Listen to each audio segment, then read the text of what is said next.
Reporting sir Citadel honey பன்னி Amazon ப்ரைமில் இந்த web series release ஆகிருக்கு. இதோட ஒன்லைன் கதை சமந்தா அவங்களோட ஒரு 12 வயசு பொண்ணோட ஒரு சின்ன ஊரில் ஒரு அமைதியான ஒரு ரகசிய வாழ்க்கையை வாழ்ந்துட்டு இருப்பாங்க. சமந்தாவை தேடி ஒரு கும்பல் அந்த ஊருக்குள்ளே வர்றாங்க. அவங்க சமந்தாவை துரத்த ஆரம்பிக்கிறாங்க. சமந்தாவை காப்பாற்றுறதுக்காக வருண் தவான் அண்ட் டீம் அவங்க அந்த ஊருக்கு சமந்தாவை தேடி வராங்க. இது ஒரு கதை. இந்த கதை நடக்கிறதுக்கு ஒரு 8 வருஷத்துக்கு முன்னாடி இன்னொரு கதை ஒன்று போகுது. அதில் பார்த்தீங்கன்னா சமந்தா சினிமாவில் ஒரு சின்ன சின்ன ரோல் பண்ணுற ஒரு ஆக்ட்ரஸ்ஸு, வருண் தவான் ஒரு ஃபைட் மாஸ்டர். பட் இது அவங்களோட மெயின் ப்ரொஃபஷன் கிடையாது. அண்டர் கிரவுண்டில் இன்னொரு ஆப்ரேஷன் ஒன்று இருப்பாங்க. ஒரு டீம்காண்டி ஒரு ஸ்பை ஆப்ரேஷனில் இன்வால்வ் ஆகிருப்பாங்க. இப்போது அந்த அண்டர் கிரவுண்ட் ஆப்ரேஷனில் சமந்தாவுக்கு என்ன ஆச்சு, அந்த ஆப்ரேஷன் என்ன, இந்த கரண்ட் கதையில் சமந்தாவை துரத்துறது யார், எதுக்கு வருண் தவான் இன்னொரு ஊர்லேருந்து இவங்களை காப்பாற்ற வராரு, அப்போ அவங்க 2 பேரும் சேர்ந்து இல்லையா, இந்த மாதிரி பல கேள்விகளுக்கான பதில் தான் இந்த வெப்சீரிஸ். இந்த வெப்சீரிஸோட பெரிய பாசிட்டிவே அப்படி பெரியன்னு இழுத்து சொல்கிற அளவுக்கு ஒரு பெரிய பாசிட்டிவ் எதுவுமே கிடையாது. சின்ன சின்ன பாசிட்டிவாக 1-2 விஷயங்கள் சொல்லலாம். ஃபஸ்ட்டு ஆக்ஷன் காட்சிகள்லாம் சூப்பராக எக்ஸிக்யூட் பண்ணியிருந்தாங்க. ஒரு கார் சேசிங் சீனாக இருக்கட்டும், இல்லை கன் ஃபைட்டாக இருக்கட்டும், அது எல்லாமே தரமாக எடுத்திருந்தாங்க. பரபரன்னு இருக்கும்.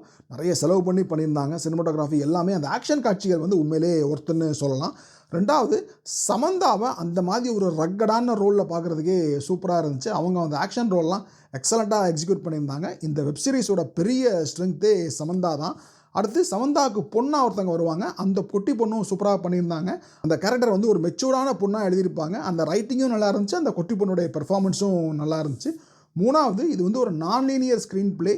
2000 நடக்கிற கதையில் ஒரு 3 சீன் வரும். அப்படியே 92 கதைக்கு போவாங்க. அதில் ஒரு 3 சீன், திரும்ப 2000 வர்ற சீன், இப்படியே பேக் அண்ட் ஃபோர்த் ஷட்டில் ஆகிட்டே இருக்கும்.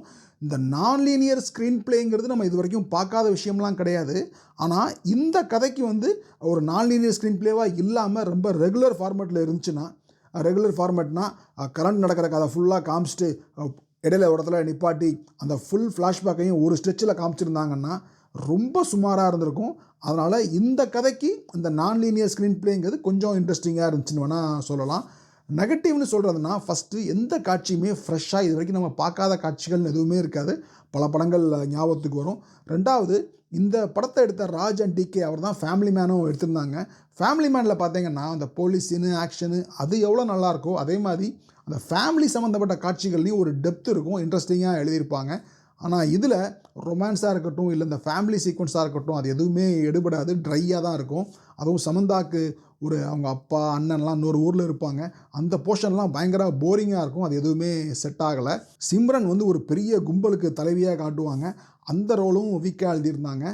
கைகை மேனன் அவர் படம் ஃபுல்லாக வருவார், நல்ல ஒரு பெர்ஃபார்மன்ஸ் கொடுத்துருப்பார்.